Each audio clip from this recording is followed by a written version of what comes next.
In the name of Allah, the greatest, the most high.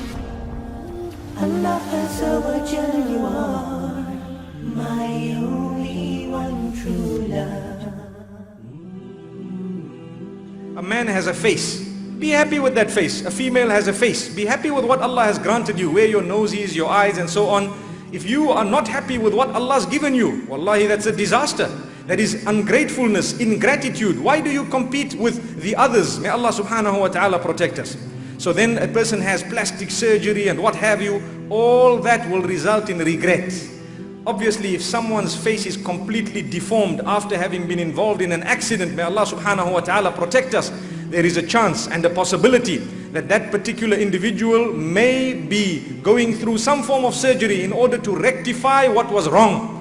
But it is not allowed to go out and beautify yourself through various types of surgery and what have you. And this is why the hair that Allah has given us, we must be happy with it. It is prohibited for men and women to add extensions to their hair, which does not belong to them. These extensions that are sewn onto the hair is equivalent to telling the Creator, I'm not happy with what you gave me, I'll show you I can come up with something better. Allahu Akbar. What a dangerous statement.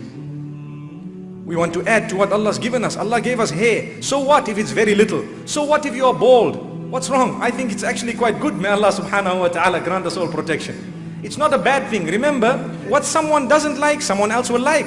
Don't get too worried. Allahu Akbar. It is a duty of us that we realize some people will admire you as you are.